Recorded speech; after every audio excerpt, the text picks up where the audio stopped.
Hello प्यारे बच्चों। और सब ठीक ठाक। स्वागत है आप सबका जेपी पाठशाला 2.0 में।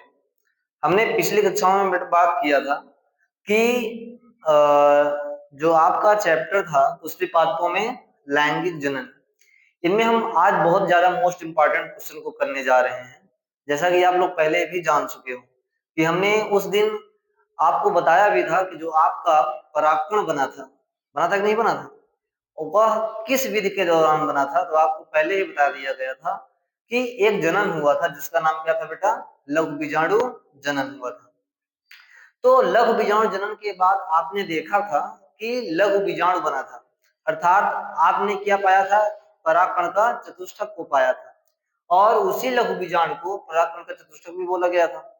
लेकिन आपको हमने पिछली कक्षा में बताया था बेटा कि उस परागकण को हम आज देखना चाहते हैं कि वो दिखता कैसे है। और साथ ही साथ आज कुछ इंपॉर्टेंट टॉपिक की बात करना है। जैसा कि कहा जाए कि बीजांड हो गया, बीजांड की संरचना हो गई, वर्तिकाग्र हो गया, वर्तिका हो गया। अर्थात कहा जाए बेटा तो स्त्री केसर के समस्त भागों का हमें क्या करना है, उल्लेख करना है। और जो कि ज्यादा ही ज्यादा क्या है, बोर्ड के एग्जाम से देखा जाए तो बहुत ही ज्यादा मोस्ट इंपॉर्टेंट है। तो कोशिश सिर्फ इतना करना है कि आपको रफ लेना है, पेन लेना है, सब कुछ लेके बैठना है और मन लगा करके ध्यान से पढ़ना है। और साथ ही साथ अगर थोड़ा बहुत भी जो भी डाउट हो उसको क्लियर करते चलना है, पूछना है, कमेंट करना है, ठीक है, लाइक करना है, या फिर अगर नहीं पसंद आया तो डिसलाइक भी कर देना है, कोई दिक्कत नहीं है। तुम सब अपने हो, है ना। यस। तो बेटा आज हम स्टार्ट करेंगे परागकण के बारे में। पहला टॉपिक जो होगा आपको बताया जाएगा परागकण होता क्या है। उसके बाद उसकी संरचना के बारे में बात करेंगे कि परागकण आपको दिखता कैसे है। तो चलो स्टार्ट करते हैं। सबसे पहले बेटा आपको स्टार्ट किया जाएगा परागकण की संरचना। आपको दिख ही रहा है कि ये आपको क्या दिख रहा है बेटा, परागकण की संरचना दिख रही है। अब ये जो परागकण है ये दिखता कैसे है, सबसे पहले तो आप संरचना के बारे में बात कर लीजिए सर, उसके बाद फिर हम इसको थोड़ा बहुत लिखेंगे। तो अगर बेटा कहा जाए ये जो परागकण होता है दिखता कैसे है, थोड़ा बहुत लिख भी लिया जाए पहले। चलिए सर पहले आप लिख लीजिए, उसके बाद हम लोग भी क्या करेंगे, साथ में लिखेंगे। तो चलो लिखो बेटा। पहला आपने परागकण के बारे में पिछले पढ़ा था कि जो परागकण आपका होगा वह बनता कहाँ है, तो परागकोश के अंदर बना था। आपने देखा था कि वो जो प्रक्रिया थी उसका नाम क्या था बेटा, लघु बीजाणु जनन था। और लघु बीजाणु जनन के पश्चात आपने क्या पाया था, लघु बीजाणु को पाया था, अर्थात आपने परागकण को पाया था। अब वो जो परागकण था यहाँ पे आपको बताया जाएगा किस प्रकार से होता है और साथ ही साथ वो क्या होता है। तो पहली बात बेटा आपको लिखना क्या है, परागकण जो होता है यह पुष्प का, किसका बेटा, पुष्प का नर, पुष्प का नर युग्म कोद्भिद होता है।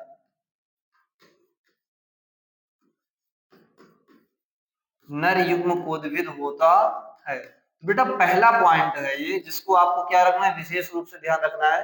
क्वेश्चन नंबर 1 पूछा जाएगा, 1 नंबर क्वेश्चन पूछा जाएगा बेटा कि पुष्प का नर युग्म कोद्भिद कौन होता है। तो आपका कौन सा होता है बेटा, परागकण होता है। क्या होता है, परागकण होता है। तो पुष्प का नर युग्म कोद्भिद कौन होता है, परागकण है, पहला नंबर। दूसरा नंबर आपसे क्या पूछेगा बेटा कि ये जो परागकण है, परागकण इसमें कितनी संरचनाएं हैं, बहुत सारी संरचनाएं हैं। तो आपको लिखना पड़ेगा बेटा परागकण, क्या लिखना पड़ेगा, परागकण में निम्न संरचनाएं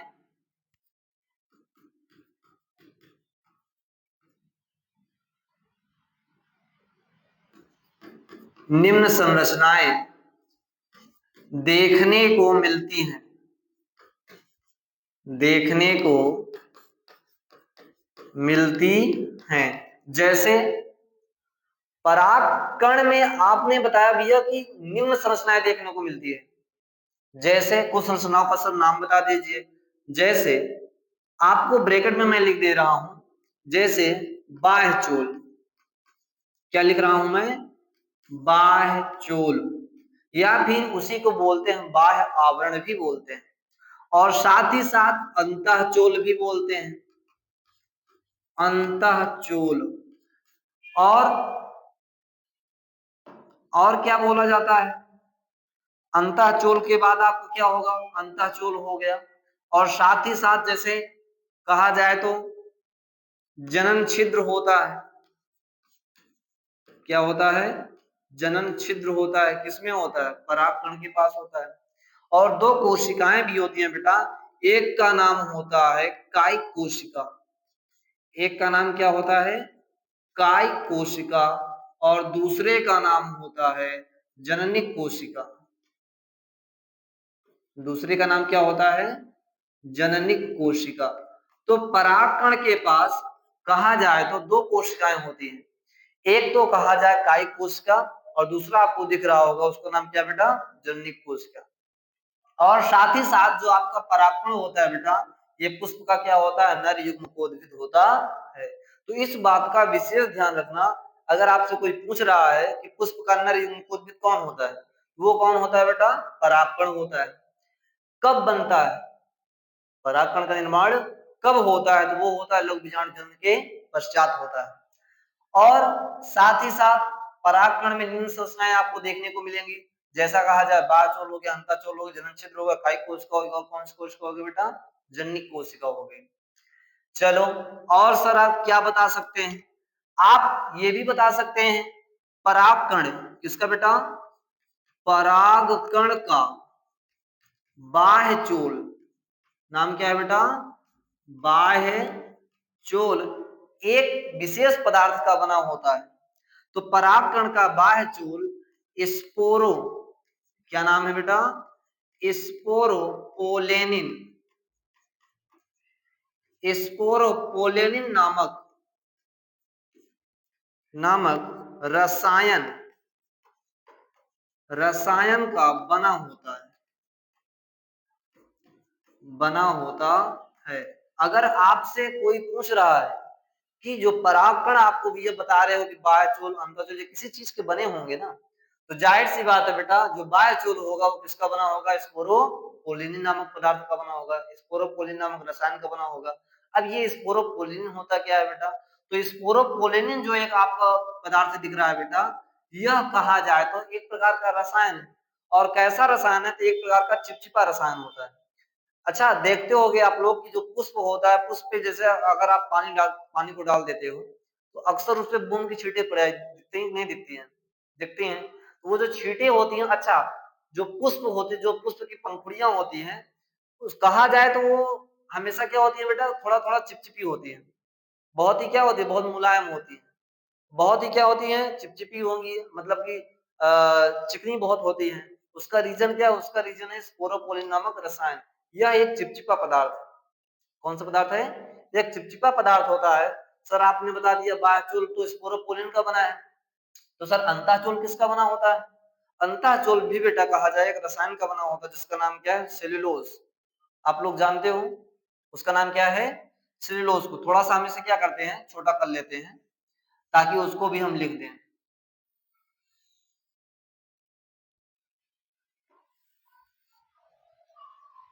ठीक है, तो यहाँ पे आपको अगला पॉइंट और आप लिख लीजिएगा कि परागकण का, किसका बेटा, परागकण का अंतःचोल, कौन सा, अंतःचोल सेलुलोज, सेलुलोज नामक रसायन का बना होता है, रसायन का बना होता है। चलिए सर, आपने तो बता दिया कि परागकण के बारे में आप बता रहे हैं कि जो परागकण है ये पुष्प का नर युग्मकोद्भिद है। साथ ही साथ जो परागकण में निम्न संरचनाएं भी हमको देखने को मिलेंगी, जैसा कि सर अभी आपने बताया बाह्यचोल हो गया, अंतःचोल, जनन छिद्र, कायिक कोशिका, जननिक कोशिका, बहुत सारी चीजें आपको देखने को मिलेंगी। आपने सर ये भी बता दिया कि जो बाह्यचोल है यह स्पोरोपोलिन नामक पदार्थ का बना है, बहुत अच्छी बात है। लेकिन सर ये जो परागकण का अंतःचोल है ये सेल्यूलोज नामक रसायन का बना है। सेल्यूलोज रसायन जो है बेटा, ये कहा जाए तो अत्यंत ही कठोर होता है। कौन सा, सेल्यूलोज नामक जो रसायन होता है बेटा, ये अत्यंत ही कठोर पदार्थ है, अत्यंत ही कठोर रसायन है। इसीलिए इसका जो दूसरा आवरण होता है, जो अंदर का आवरण होता है, वो क्या होता है बेटा, सेलुलोज का बना होता है, और बाहर का जो आवरण है वो किसका होता है, स्पोरोपोलिन का होता है। अगर पहले ही सेलुलोज लग जाता तो स्पोरोपोलिन कहा जाए तो वो पंखुड़ियों पर, पत्तियों पर आ ही नहीं पाता, जिसके कारण उसकी सतह जो चिकनी हो ही नहीं पाती। इसीलिए जो स्पोरोपोलिन नामक रसायन है यह बाह्य चोल पर ही पाया जाता है, या फिर कहा जाए तो बाह्य चोल जो होता है परागकण का, वह स्पोरोपोलिन इसीलिए बना होता है ताकि पंखुड़ियों को, परागकण को, सबको क्या रख सके बेटा, चिकना रख सके, चिपचिपा रख सके, कोई यहाँ से वहां जा ना पाए। ठीक है, उसी प्रकार से ये सेलुलोज है, सेलुलोज क्या करता है बेटा, बहुत ही कठोर होता है। ये तभी निकलेगा जब क्या हो जाएगी, परागकण क्या हो जाएंगे बेटा, परिपक्व हो जाएंगे, या फिर कोई उसको लेने वाला आएगा। तो ये हो गया बेटा परागकण। अब सर आप उसकी संरचना भी हमें दिखा दीजिए। तो संरचना आपको अपने से बनाना पड़ेगा। कैसे सर? तो देखो, जैसे कहा जाए तो अगर परागकण की संरचना, परागकण की अगर संरचना की बात करोगे तो दिखता कैसे है सर, इसकी आकृति क्या है? नहीं, इसकी कोई आकृति है, ये बिना आकृति का होता है। ठीक है, मतलब इसकी एक वर्गाकार, आयताकार, त्रिभुजाकार, ऐसा कुछ भी नहीं होता है। आपकी इच्छा, आपको बनाना है जैसा भी चाहो वैसे बना लो। तो परागकण की संरचना को बनाना है, सबसे पहले क्या करो, कुछ भी बना लो यार। ये देखो मैं बनाने जा रहा हूँ, साथ में बनाओ। ठीक है, तो ये क्या है, परागकण। ये क्या है बेटा, परागकण। मैंने नीचे लिख भी दिया। ये जो आपका परागकण है सर, ऐसा ही होता है? नहीं, ऐसा नहीं होता है। ये इसकी अंतःचोल है। मैंने जो एक लाइन ये बनाई है, ये परागकण का क्या है बेटा, ये कहा जाए तो परागकण का अंतःचोल है। परागकण का क्या है, अंतःचोल। अंतःचोल। सर बाह्यचोल कैसा होगा? बाह्यचोल भी दिखा देते हैं। बाह्यचोल भैया इनको दिखाओ।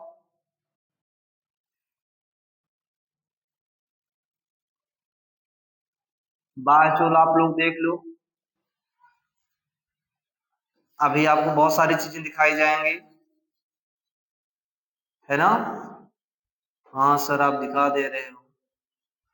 चलो बेटा, ये जो आपको बाहर से पीले पीले रंग का दिख रहा है, ये जो है, ये है बाह्य चोल। ये क्या है, ये है बाह्य चोल, जो कि किसका बना होता है बेटा, ये जो बाह्य चोल है यह स्पोरो, किसका बना है, स्पोरोपोलेनिन। किसका बना है, स्पोरोपोलेनिन नामक रसायन का बना है। और जो अंतःचोल बना है बेटा, ये किसका बना है, ये बना है आपका सेलुलोज का। किसका बना है, सेलुलोज का।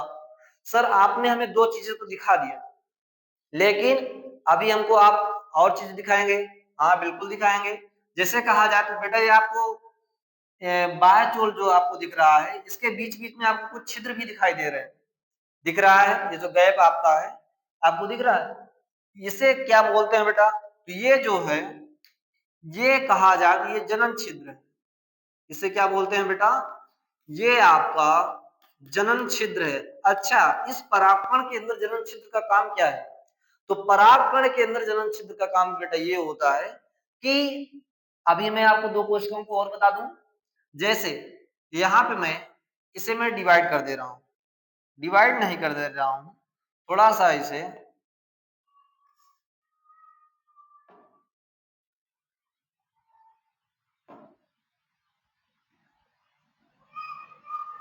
थोड़ा सा इसे बनाने का प्रयास किया जा रहा है।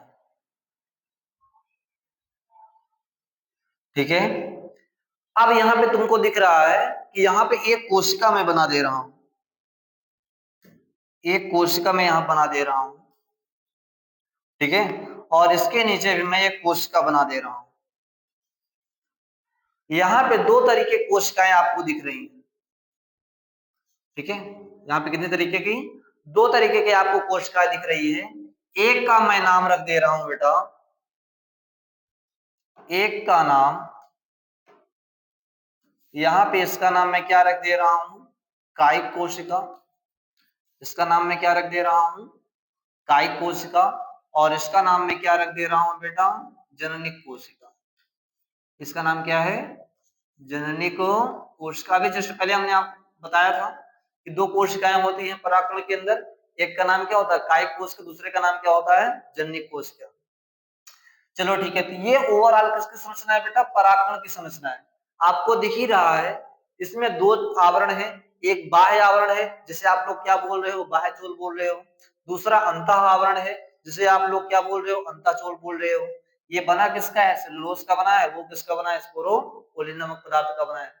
और साथ ही साथ बेटा इसमें दो कोशिकाएं भी आपको दिख रही है, एक तो आपको कायिक कोशिका दिख रहा है और दूसरा आपको क्या दिख रहा है बेटा जननी कोशिका आपको दिख रही है। और साथ ही साथ इसमें छिद्र भी दिखाई दे रहा है, बीच बीच में आपको छिद्र भी दिखाई दे रहे होंगे। ये जो छिद्र है इसी का नाम क्या है बेटा जनन छिद्र। जनन छिद्र का मतलब है बेटा यहाँ से इन जो छिद्र है यहीं से आपकी क्या निकलेगी जननी कोशिका निकलेगी। ठीक है, अच्छा आप लोग देखते हो बेटा कि आप लोग जब पढ़ते हो जैसे यहाँ पे आपके पास क्या है, ये वर्तिकाग्र हो गया, ये क्या होगी वर्तिका हो गई, ये क्या हो गया अंडाशय हो गया। पूरी संरचना आप बनाते हो, जब आप बनाते हो देखते हो आप लोग ये भी बोलते हो कि वर्तिका के अंदर एक नली बनती है नहीं बेटा, है ना, जिसे आप लोग क्या बोलते हो पराग नली। उसका निर्माण कौन करता है, कोई तो करता होगा। ठीक है, क्योंकि जब परागण की प्रक्रिया होती है तो कोई यहाँ पे आके बैठता है, कौन बैठेगा बेटा परागण ही आके बैठता है। जब बैठेगा तो क्या करता है अंकुरण करता है। अंकुरण करने का मतलब है बेटा कि देखो अंकुरण कौन सी कोशिकाएं करती हैं, जैसे अंताचोल हो गया, कौन सा अंताचोल ये सेलुलोज का बना है, और ये जो कायिक कोशिका है ये दोनों कोशिकाएं मिलकर के वर्तिका के अंदर, किसके अंदर बेटा वर्तिका के अंदर एक नली का निर्माण करते हैं जिसे क्या बोलते हो पराग नली। तो पराग नली अलग से नहीं बन के आती है, ये परागकण के द्वारा ही बनती है।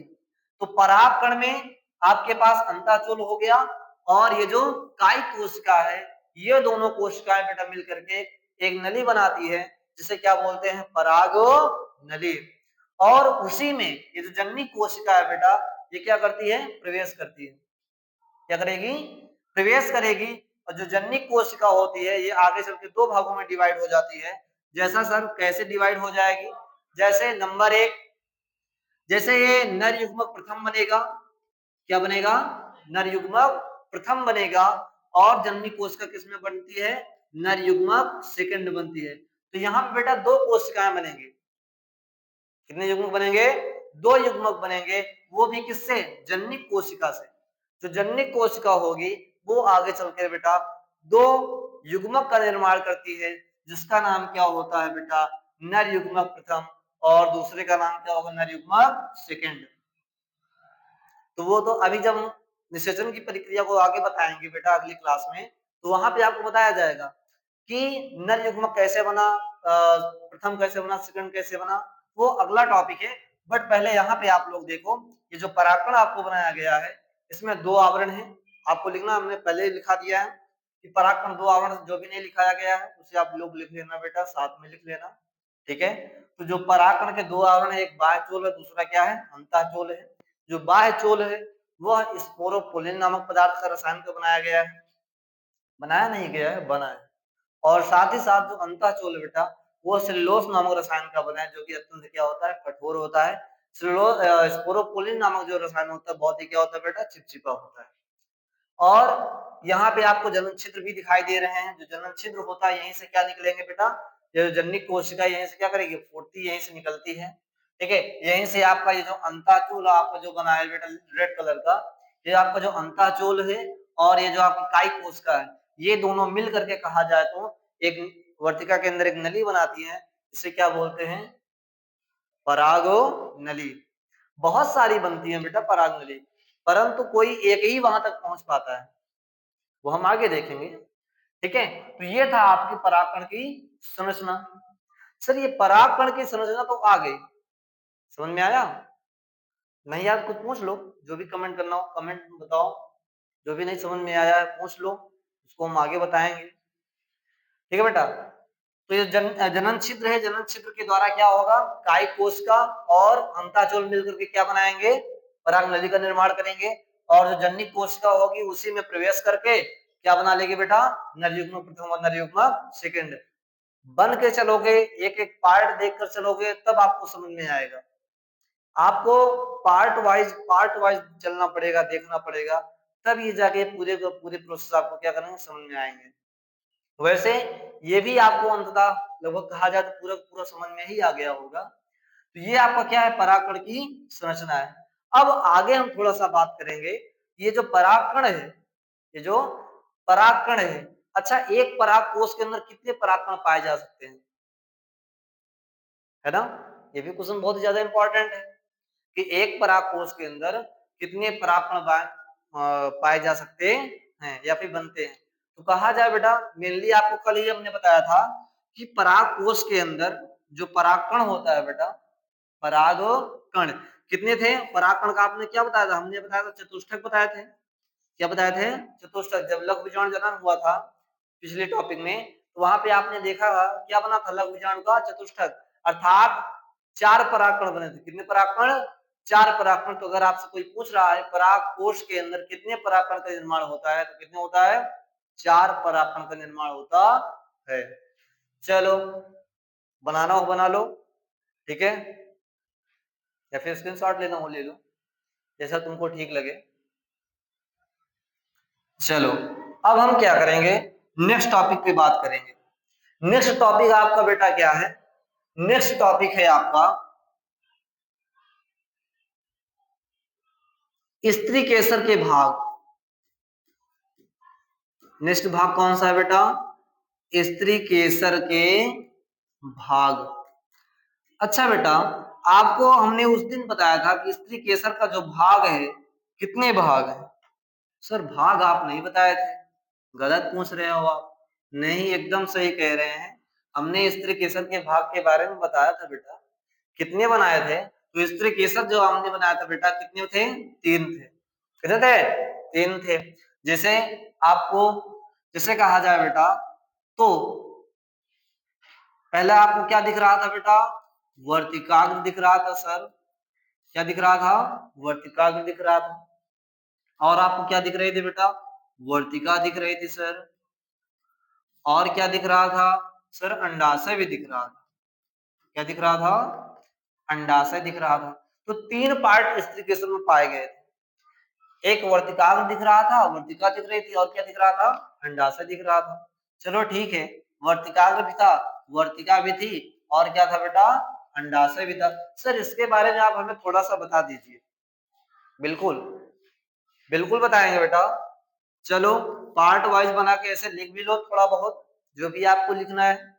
तो सबसे पहले बात कर लेते हैं बेटा वर्तिकाग्र पे, ये है क्या? तो आपको लिखना पड़ेगा यह स्त्री केसर का, किसका बेटा? स्त्री केसर का प्रथम भाग है। कौन सा भाग? प्रथम भाग है सर, सही से लिखिए, का प्रथम भाग है। लिख ही नहीं रहा है, प्रथम भाग है, प्रथम भाग है। कौन?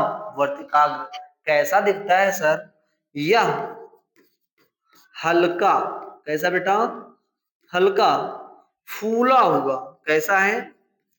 फूला हुआ भाग है, जिस पर 1 मिनट सर, आप पहले हा नहीं लिखे, ओके, भाग है, जिस पर। सर जिस पर का मतलब क्या है, अभी बताते हैं बेटा, जिस पर का मतलब क्या है? जिस पर,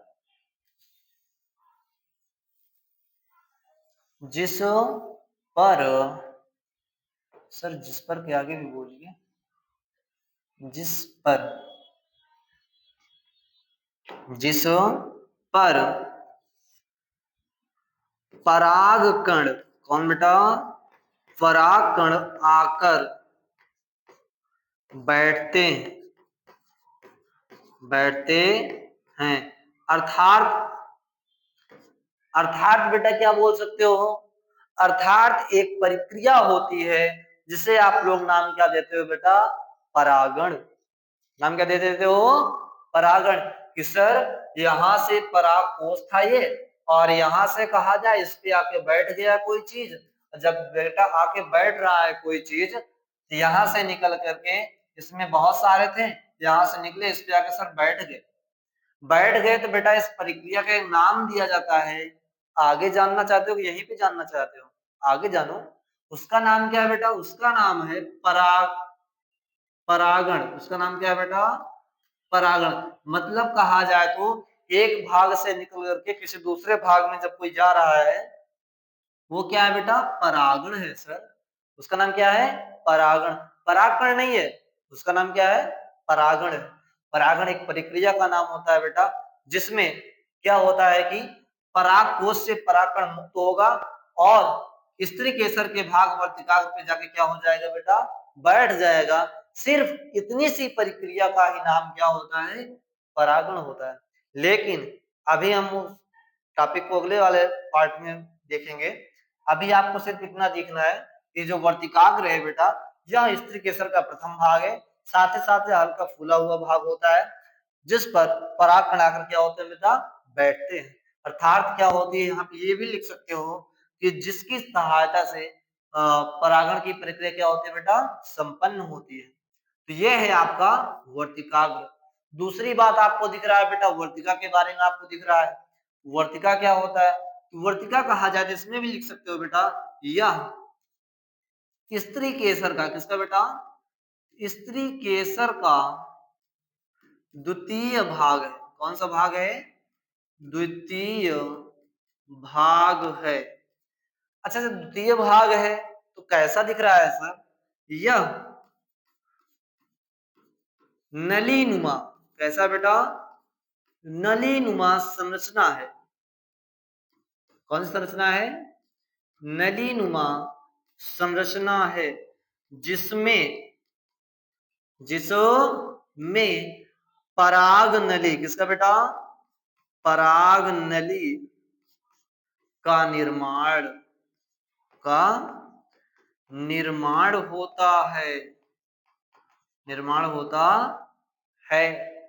बहुत सही। तो यह स्त्री केसर का द्वितीय भाग है। यह नलीनुमा संरचना है, जिसमें पराग नली का क्या होगा बेटा? निर्माण होता है। आ जाओ, अंडाशय के बारे में आपको बताते हैं थोड़ा बहुत। अंडाशय, यह कहा जाए तो यह स्त्री केसर का, कौन सा बेटा? स्त्री केसर का मुख्य भाग है। कौन सा भाग है बेटा? मुख्य भाग है। मुख्य भाग लिखने का बाद आप लोग ये भी लिख सकते हो बेटा, मुख्य भाग लिखने के बाद मुख्य भाग अर्थात तृतीय भाग भी लिख सकते हो बेटा। क्या लिख सकते हो? तृतीय भाग। तो यहाँ पे आप लोग ये भी लिख लीजिएगा, तृतीय भाग। तो तृतीय भाग के साथ साथ ये कौन सा भाग है बेटा? मुख्य भाग है। मुख्य भाग है जो जो किससे बेटा? जो पुष्पासन से, जो पुष्पासन से जुड़ा हुआ होता हुआ है, जुड़ा हुआ कामा फूला हुआ, फूला हुआ भाग होता है, भाग होता है। तो बेटा आपको पहले ही बताया गया, जो अंडाशय है यह स्त्री केसर का मुख्य भाग है अर्थात तृतीय भाग है, और जो कि पुष्पासन से जुड़ा होगा। और कैसा होगा बेटा? फूला हुआ भाग होगा। यह आगे चलकर, यह आगे चलकर सर कहाँ चलेगा? यह आगे चलकर किसका निर्माण करता है बेटा? यह आगे चलकर फल का निर्माण करता है। किसका? फल का निर्माण। अरे सर क्या बता रहे हो आप? फल का निर्माण करता है। सही बता रहा हूं मैं। ये आगे चलकर क्या बनाएगा बेटा? ये फल बनाता है। कौन? अंडाशय। अंडाशय के अंदर, किसके अंदर बेटा? अंडाशय के अंदर, अंडाशय के अंदर एक संरचना पाई जाती है बेटा। क्या पाई जाती है? संरचना पाई जाती है, जिसे सर स्पेस कहाँ है स्पेस? दिख नहीं रहा है सर, इसे थोड़ा सिलेक्ट करिए आप। बिल्कुल, ये लो।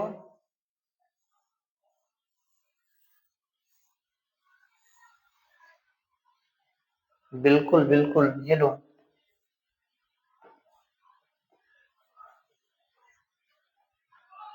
पाई जाती है। दिख रहा है? दिख रहा है, सब दिख रहा है सर। आप लिखिए बस। ठीक है बेटा। तो अंडाशय के अंदर, इसके अंदर, अंडाशय के अंदर एक संरचना पाई जाती है जिसे, जिसे क्या बोलते हैं बेटा? जिसे बीजांड कहते हैं। बीजांड कहते हैं। तो बेटा एक विशेष बात ध्यान रखना, यहाँ पे हम कुछ चीज को इरेज करने जा रहे हैं। सर इरेज मत करिए, ऐसा मत करिए, जुल्म नहीं, नहीं कर रहे हैं, लेकिन तुम लोग करने दो तब ना। ठीक है सर, क्या हो गया है? नहीं कुछ नहीं। आपको बेटा पहले ही बता दिया गया है, वर्तिकाग्र, वर्तिका और अंडाशय, ये पुष्प के बेटा नरभाग को आपने पढ़ लिया है। परागकण के बारे में पूरा आपने देख लिया, परागकण किस प्रकार से बना था वो भी देख लिया है। अब आप क्या देख रहे हो? स्त्रीकेसर के भाग को दिख रहे हो। आपको वर्तिकाग्र और वर्तिका के बारे में ज्यादा डिटेल करने की जरूरत नहीं है। वर्तिका जो है आपकी, वो कहा जाए खोखली नली होती है जिसके अंदर परागकण का निर्माण हो, सॉरी, जिसके अंदर कहा जाए परागनली का निर्माण होता है। और साथ ही साथ ये स्त्रीकेसर का द्वितीय भाग होता है। वर्तिका बेटा यहाँ पे क्या होते हैं? परागकण आते हैं, अर्थात यहाँ पे क्या होता है बेटा? परागण की प्रक्रिया संपन्न होती है। मेन पार्ट आपको बेटा पढ़ने की जरूरत है अंडाशय। और हमने आपको पहले ही बताया है, अंडाशय जो आगे क्या बनता है बेटा? अंडाशय जो फल बनता है, जो आप लोग खाते हो, है कि नहीं है? हाँ सर, फल तो खाते हैं, लेकिन लेकिन क्या, फल खाते हो ना? तो जो फल खाते हो बेटा, ये कौन बनाता है? ये अंडाशय बनाता है। सच में सर? हाँ बिल्कुल। अंडाशय जो होता है, ये कहा जाए तो बेटा फल का निर्माण करता है। किसका निर्माण करता है? फल का निर्माण करता है। सर बीज कैसे बनता है फिर? बेटा अंडाशय के अंदर मैंने बोला ना, एक संरचना होती है जिसे ना क्या बोलते हैं? बीजांड बोलते हैं। बीजांड आगे क्या बनाता है बेटा? बीज बनाता है। जो फल के अंदर आप लोग बीज देखते हो, उसका निर्माण कौन करता है? बीजांड करता है। कौन करता है? बीजांड। अंडाशय फल बनाएगा, बीजांड क्या बनाएगा बेटा? बीज बनाएगा। बहुत अच्छा सर, सबसे पहले आप हमें बीजांड को ही दिखा दीजिए, है ना, क्योंकि वो सबसे अंदर का पार्ट है। बिल्कुल। चलो ठीक है बेटा, हम आपको अब अगला जो आपका टॉपिक होगा वो किसकी संरचना होगी बेटा? वो होगा बीजांड की संरचना। अर्थात आपको क्या देखना पड़ेगा? मेन पार्ट आपका जो है वो क्या है बेटा? वो है अंडाशय। आपको अंडाशय के बारे में पढ़ना पड़ेगा। एक ऐसी संरचना जो कहा जाए तो फल का निर्माण कर रही है, बीज का निर्माण कर रही है, एक आने वाली पीढ़ी का निर्माण कर रही है बेटा। सर फल कैसे बनाएगा सर? अरे बेटा फल ही तो बनाएगा सब कुछ, ठीक नहीं है? फल के अंदर क्या होगा? बीज होगा। जब बीज मिट्टी में दबेगा तो फिर से क्या होगा? एक नया पौधा आएगा, है कि नहीं है? हाँ सर बिल्कुल। तो आपको क्या पढ़ने की जरूरत है बेटा? अंडाशय को पढ़ने की जरूरत है। और अंडाशय से भी ज्यादा किसको, किस चीज की ज्यादा पढ़ने की जरूरत है बेटा? वो क्या है? बीजांड है। एक ऐसी संरचना जो कहा जाए तो एक नए पुष्प, एक नए फल, एक नए बीज का क्या है बेटा? जन्म देने वाला है। एक नई संतति को क्या देने वाला है? जन्म देने वाला है। तो मन लगाओ, ध्यान रखो, और नेक्स्ट पार्ट का क्या करो बेटा? इंतजार करो। नहीं, इंतजार नहीं करना पड़ेगा, आपको बहुत जल्दी मिल जाएगा। अगला पार्ट सर्च करो, है कि नहीं है? यस। आप मन लगाओ, पेन नोट करो। मैं फिर से आपको एक बार दिखा दे रहा हूँ पूरी संरचनाओं को बेटा। आज आपने पढ़ा गया है, आज आपने पढ़ा है परागकण की संरचना के बारे में, पुष्प का नर एवं कोदविद है, साथ ही साथ परागकण में निम्न संरचनाएं आपको देखने को मिली है बेटा। साथ ही साथ जैसे कहा जाए तो बाह्यचोल, अंतःचोल, जनन छिद्र, कायिक कोश का, और क्या है बेटा? जननिक कोश का। आपको ये भी बताया गया था कि जो बाह्यचोल है बेटा, वो स्पोरोपोलिन नामक रसायन का बना है। और साथ ही साथ जो परागकण का अंतःचोल है, वह सेलुलोस नामक रसायन का क्या है बेटा? बना है। अभी ये देखो बेटा, जस्ट आपको संरचना भी दिखाई दी थी, दिख रहा है? आपको जनन छिद्र भी दिखाई दे रहा है। जनन छिद्र एक ऐसी संरचना होती है जहां से अंत चोल और कहा जाए बेटा काई कोशिका दोनों मिल करके बेटा क्या बनाते हैं, पराग नली का निर्माण करती हैं। यस। और जो बाह्य चोल है बेटा ये स्पोरोपोलेनिन नामक रसायन का बना है, जो पत्तियों को परागकण को कहा जाए तो चिकना बना के रखता है, ताकि जल वायु व ताप से क्या कर सके बेटा, सुरक्षा प्रदान कर सके। और साथ ही साथ बेटा आपके पास क्या है, जननी कोशिका है, जो पराग नली में जाकर के बेटा बेटा पराग नली में जाए सर कैसे जाएगी बेटा, जब ये अंताचोल और ये जो कायिक कोशिका दोनों मिलकर एक नली बनाएंगे बेटा, तो बचेगा कौन, ये आपकी जननी कोशिका। जैसे ही जननी कोशिका प्रवेश करेगी बेटा, वो किसमें बदल जाएगी, नर युग्मक प्रथम और नर युग्मक सेकंड। इस प्रक्रिया का एक नाम होता है बेटा, अभी नहीं बताऊंगा मैं, ठीक है, वो आपको कब बताऊंगा सर, अभी बता दीजिए, नहीं बताएंगे, नेक्स्ट पार्ट में बताएंगे। नर युग्मक प्रथम और नर युग्मक सेकंड बनेगा। अब ये आपका क्या हो गया बेटा, परागकण की संरचना हो गई। और नेक्स्ट पार्ट में आपको बताया गया बेटा कि वर्तिका, अग्रवर्तिका और अंडाशय के बारे में बताया, अर्थात स्त्री केसर के भाग के बारे में बताया गया। जो स्त्री केसर का भाग है आपको दिख ही रहा है, प्रथम भाग है ये बेटा ये, और ये कौन सा भाग है, सेकंड भाग है, और ये कौन सा भाग है, थर्ड भाग, मतलब वेरी वेरी मोस्ट इंपॉर्टेंट भाग है ये, किसका, स्त्री केसर का। तो विशेष ध्यान रखना बेटा इसके बारे में, अंडाशय के बारे में, और उससे भी ज्यादा खास किसके बारे में, वो आपका है बेटा बीजांड की संरचना। आपको 5 नंबर का एक क्वेश्चन पूछा जाएगा, पूछता है बीजांड की निम्नांकित संरचना बताइए बेटा, कौन सी संरचना, निम्नांकित संरचना बनाना है। निम्नांकित संरचना बनाने के बाद उसको क्या करना है, उसके नामों से अंकित भी करना है बेटा, इसे क्या बोलते हैं, निम्नांकित बोलते हैं। बेटा मिलते हैं नेक्स्ट पार्ट में, मन लगाओ, ध्यान लगाओ।